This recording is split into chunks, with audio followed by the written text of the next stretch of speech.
This is the Lockpicker 1969, and welcome to my channel, and welcome to the next episode of Interview with a Lockpicker. Today's guest is Wombatdan. Say hi. Hey, how's it going? So where are you from?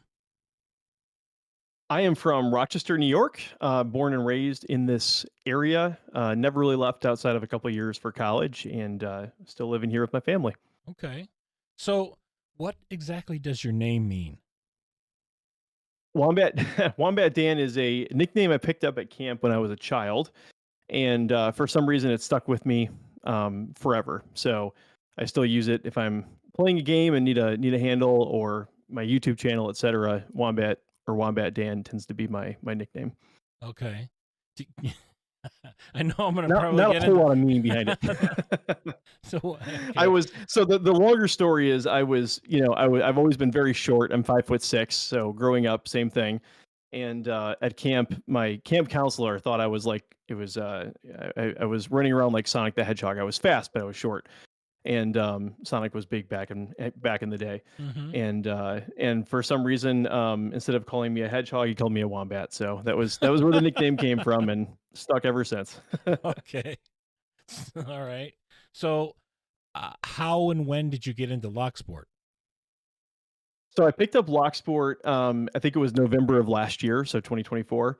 So very new to the sport. I had just always wanted to. It was one of those kind of things that you see it on movies and stuff, and had always wanted to learn how to pick a lock. And then I think I was probably watching YouTube and saw the lock picking lawyer or something, and realized, oh, this is actually achievable. This is a thing that the average person can do. Um, so I thought, yeah, why don't we just order a set and see what happens? So that's how it started. Okay. You mentioned Tom Clancy novels. Yeah. So I grew up, always liking adventure movies. Whether it was James Bond, the Tom Clancy movies, things like that. And then I read the entire Tom Clancy set, and just that, that kind of like action adventure spy book slash movie, whatever. You inevitably, the main character is picking a lock at some point. So it was always kind of that fun, oh, wouldn't that be cool to learn how to do that? And so I decided to try it.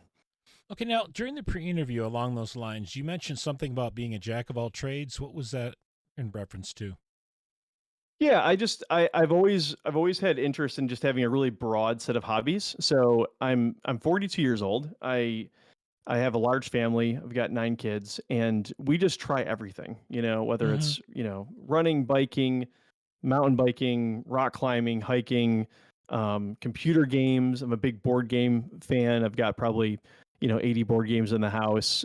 Every 2 or 3 months, I'm switching into a new hobby. I'm never the best at any of them, but I enjoy having a broad, set of interests, and be able to carry conversations with anybody, whether it be somebody who loves history, I want to be able to carry a conversation with them. Mm-hmm. Somebody who's a board gamer, Sure. carry a conversation, all that kind of thing. I can relate to that very well. So, what was your first picking set that you picked up when you were just getting into lockpicking? Yeah, so I believe the first one I picked up was from Sparrows. And I picked up that set along with like one of the plastic, what do you call it, acrylic locks. And I think I transitioned off the acrylic lock within probably an hour of messing with it, and then found some padlocks I had in my toolbox and started going to town on those. But I'm pretty sure Sparrows was the first set I had. Now, yeah, I've bought so many sets at this point; it's hard to keep track. But Okay, and you said you outgrew your tuxedo set?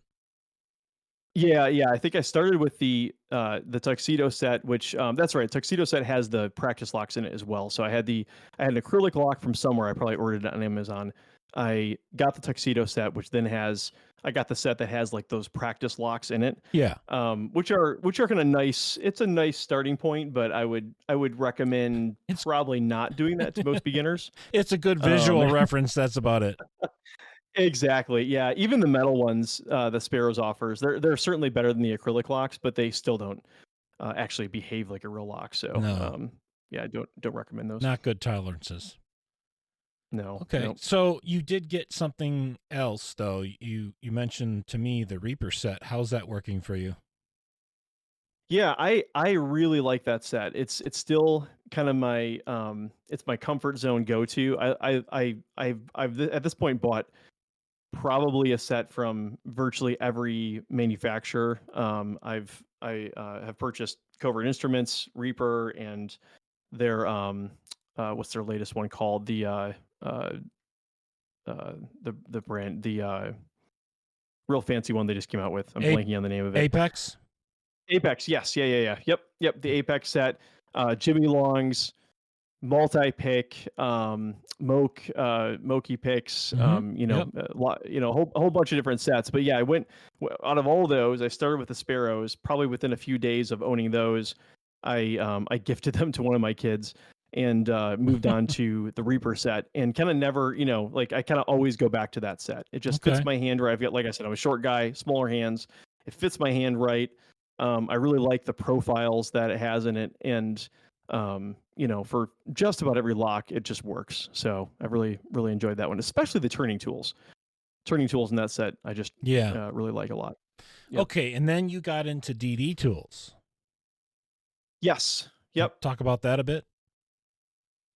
Yeah. So I've now picked up the set. So I started with a set from Sparrows, that they have. Yep. And then I quickly migrated off that to a multi-pick set, and then recently bought the Silver Bullet. So started messing with those. Honestly, it's kind of funny because I mentioned this to you before the interview started, but the season for lock picking for me is in the wintertime. So I live up in the Northeast where you're Sure. going to be indoors most days. I have 9 kids, so when it's nice out, we tend to be outside, and when it's not nice out, we're sitting around the dining room table. So lockpicking was a really great hobby for the winter. Yeah. I've had to kind of put it on the back burner here for the last few months Because as we've gotten everybody's into summer. outside. Yep. Everybody's outside, exactly right. I can't Yep. keep, I've got a bunch of real active kids, and they'd rather go kick a soccer ball around than sit around the dining room table. So anyways, yeah, so I got those sets, and I was going to get into DD locks, and have kind of had to put it on the back burner since then. So I'm really excited to get into them. It's kind of, I'm building up that anticipation of Mm-hmm. the rainy day that comes along, or when we get back into cold weather. But Yeah. yeah, my transition was, I started out on your typical locks, pin tumbler locks, and I moved in quickly into dimple picking, and that was really where I made quick progress through the belt ranking system. So moved once I think I got to green and started utilizing the dimple pick, and that for some reason just clicked in my brain, and quickly sped up through brown, and then have picked a couple higher level black locks with it. So that was kind of my comfort zone. Now I want to Mm-hmm. shift over to the distatainer locks, because there's a lot more once you get into the higher belt levels. You really have to get into Yeah. that, or at least it helps a lot to get into it. So speaking of your pursuing the belt ranking system, you're currently a Yep. brown belt. Yep. Yep. What was your blue belt CL like? So the challenge lock was, it was actually a cheap residential lock that I had sitting around from a previous house we had owned. And I did most of my customization on the pins themselves. So I pulled the lock apart, and created some serrated, and some I think I created one torpedo pin, and some of those things. So that was my, I'm not a super artistic guy. I don't have a whole lot of Mhm. tools to do a lot of metalworking and stuff. So I didn't do anything super fancy, but the thing I could do is get a rotary disc tool. I think I bought a cheap one at Harbor Freight, and just went to town on manipulating those pins so they Sure. just behave differently. That was the Yep. main thing. Okay. So what kinds of challenges did you face when you were, you're going up and you're earning your belts? What kind of challenges did you face learning?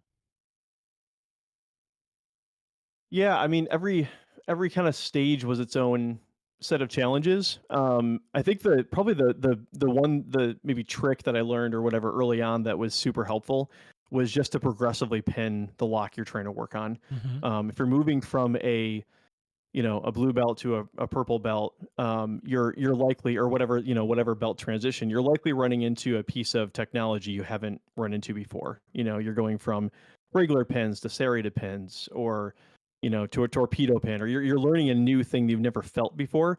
So I found it very useful when you made those transitions, is just narrow down the variables, so you got the feel of the lock and how it's behaving differently than any other lock you've touched, up to that point. So every kind of transition point was a new challenge for me. I think the big thing to get my head wrapped around was that every challenge could be overcome. Yep. Because a lot of times you sit there with a lock for 2 hours picking it, and you just don't feel like you're making any progress. And then for some reason, it just all of a sudden in your mind it clicks that, oh, this is how it should feel, and Yep. then you make progress on it. But it's always shocking, because when I first get into a new lock, you just feel like, oh, this is going to be that lock that I'm never going to get.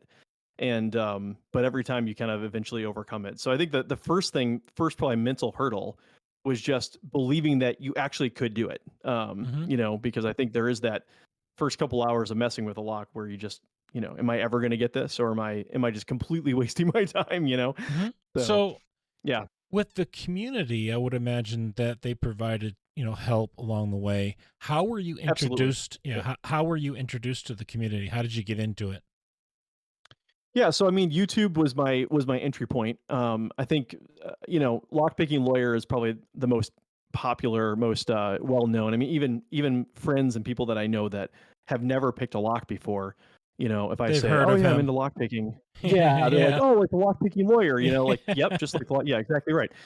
Um, yeah, so he was the introduction point for me, but quickly, and his videos are fun. I always enjoy watching his videos. I probably watch him, within hours of them coming out typically. But probably the most influential person that I still have never met, would be Sandman.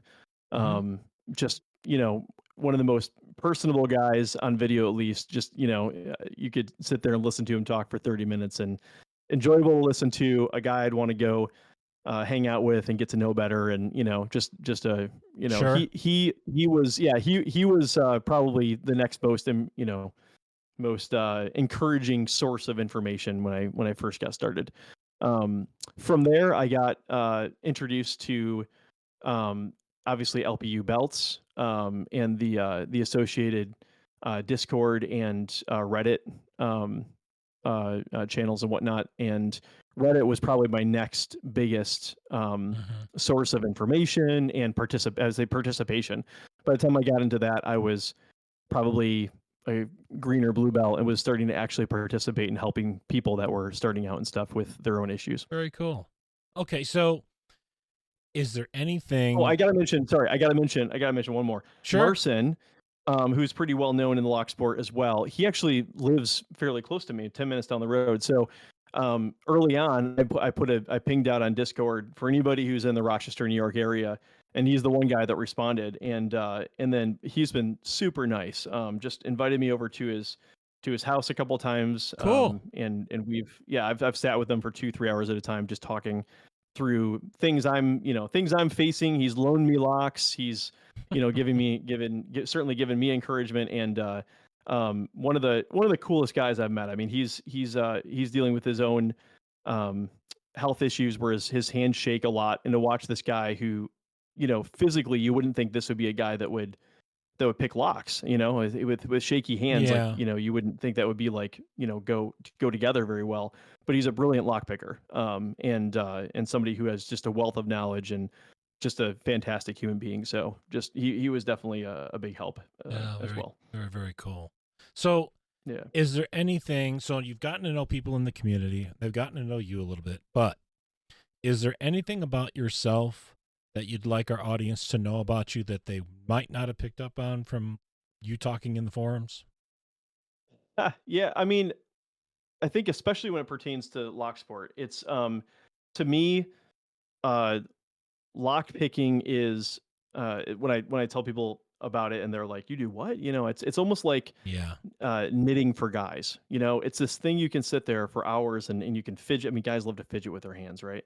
So I am mechanically inclined. I used to be a woodworker, so there's a bit of me that likes the mechanical part of it. Yep. But I would say it's just puzzle solving. I mean, if you like a Yes. board game, if you like, computer games or whatever, like just solving any kind of a puzzle, this every lock is a puzzle. And every lock that's even of the same type of lock is a new puzzle because it's going to be pinned differently. It's going to feel different. Hmm. So to me, that was just super attractive. But I'm a normal guy. I mean, it's sometimes you get into these niche sports or areas of interest, and and it's like it takes a particular type of person to get into that.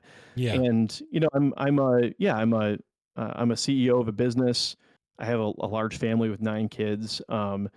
I enjoy a huge range, like we talked about earlier, of different interests, and lock sport just happens to be one of them. So if somebody's listening that's maybe never done this or is interested in giving it a try, I mean, you can get into the support into the sport for what, $40, Yeah. and Yep. I'm guessing it'll probably hook you on some level. So Sure. for all 9 of my kids are picking, and everybody's enjoyed it. Yeah, I mean, at least with that type of minimal investment, you can determine if you really like it or not. So, Yeah, exactly. so you Yep. mentioned being a CEO of a business. What do you do for a living? Yeah. So I run a business called Simplified Safety. It's a safety business. So we help people that work primarily work at height.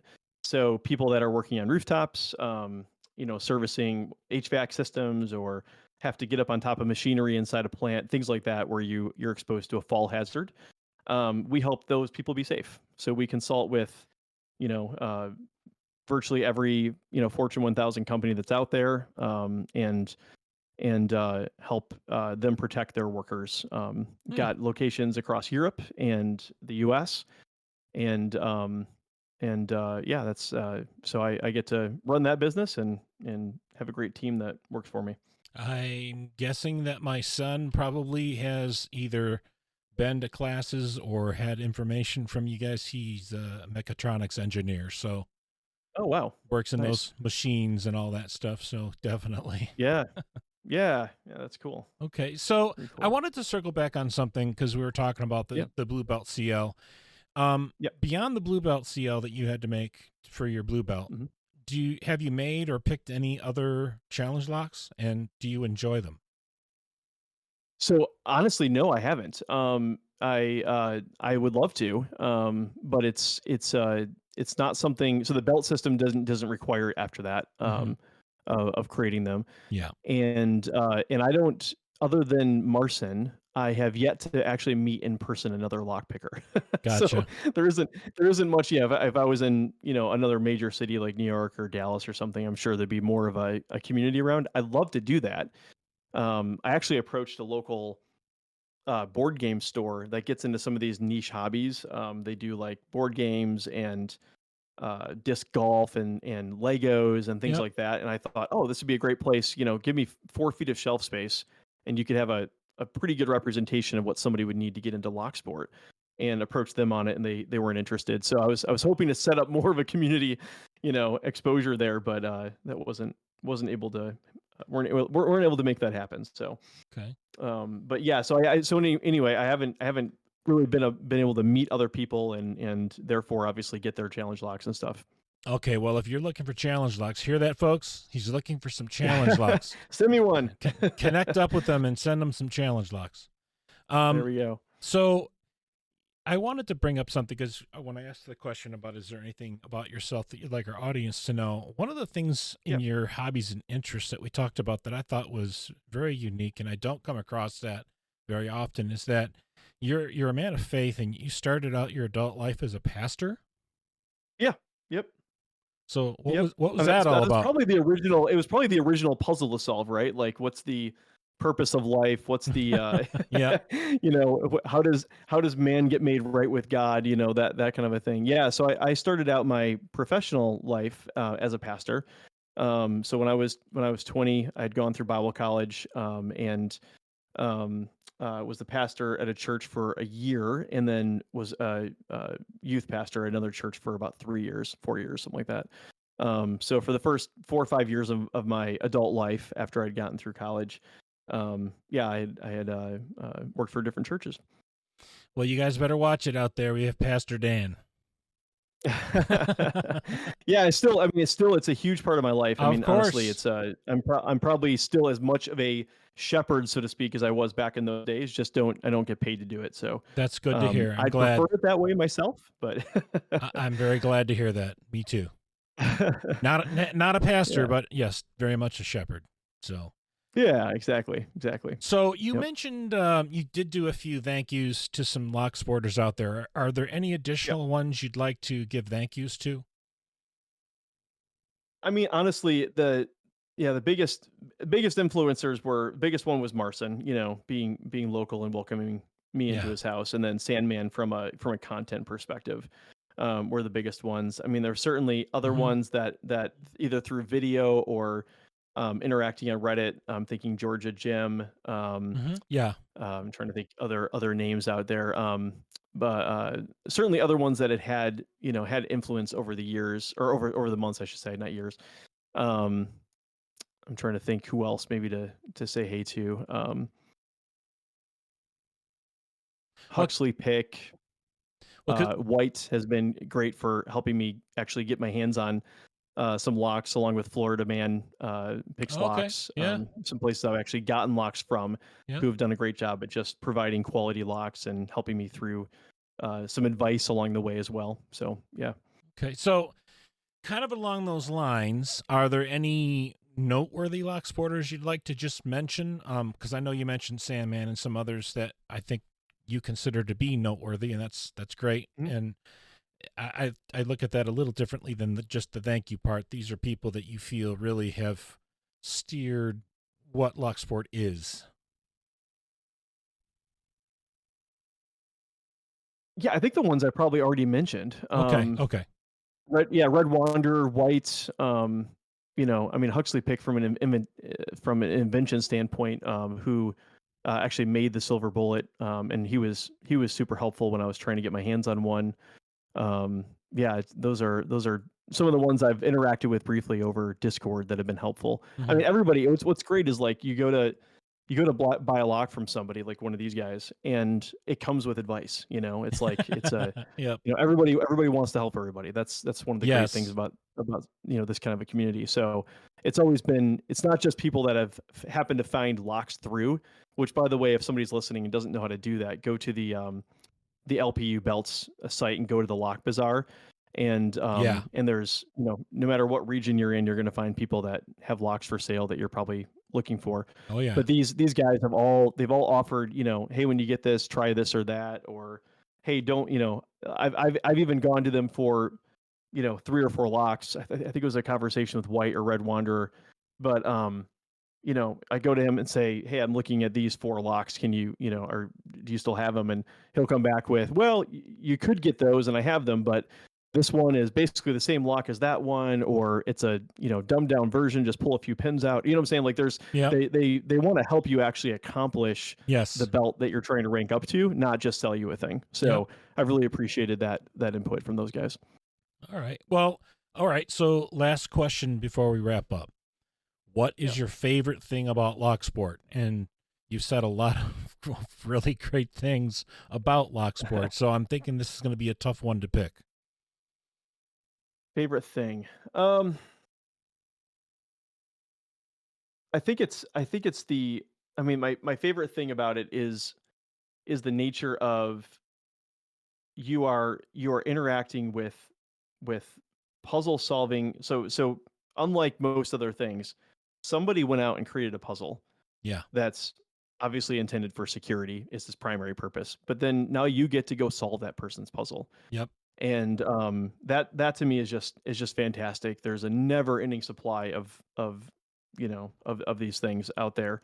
Um, but also just it's so many things, hard to say which my favorite. But I love the fact that the community is super helpful. I mean, it's got to be the most pleasant corner of Reddit you could possibly wander into. Um, Everybody just wants to help everybody get to the next thing. And that was even the idea. I started a YouTube channel. I've only posted I think 3 videos to it, but just let me try to that the genesis of that is I found myself answering questions on Reddit over and over again, and Hmm. I thought, why don't I just make a video about this? And Yep. then if somebody's looking for it, hopefully they'll stumble across that instead of every 10th Yep. person needing to ask it over and over. Um, and I think that's uh, yeah, I don't know. Those are some of my favorite things. I think Yeah. the fact that my kids could do it. I even have my 6-year-old and my 4-year-old are into it. My 4-year-old, of course, hasn't really, he is not really picking them, but he's pretending to pick them. My 6-year-old is legitimately picking them, so she's working on yellow locks right now. And my kids older than her have all gotten into, I mean, all of them are at least yellow. Some have gotten into orange and green. And it's just super accessible. So I think that's another thing too I like about it is everybody has a lock they can interact with, Yeah. or can at least afford to for $10 or something. So Yep. I like that about it as well. If you get into a hobby like, I don't know, golf or biking, I mean, your cost of entry is way out of reach for most people. Yeah. Whereas this is within reach for most people. So I think that's great as Okay. well. So, do you have a final message for our audience? Final message. Oh gosh. If you haven't started picking, try it. If you don't like it in the first 2 hours, uh, ask somebody what you're doing wrong, but you probably will like it. Yeah. But yeah, but yeah, I'd say uh,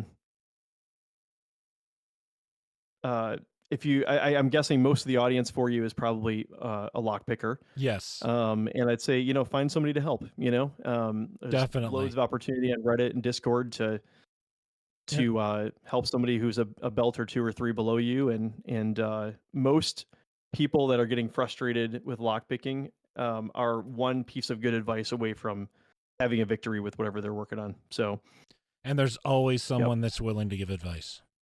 always somebody. Yep, Yep. yep, All right. exactly. So with that, I'm gonna wrap up.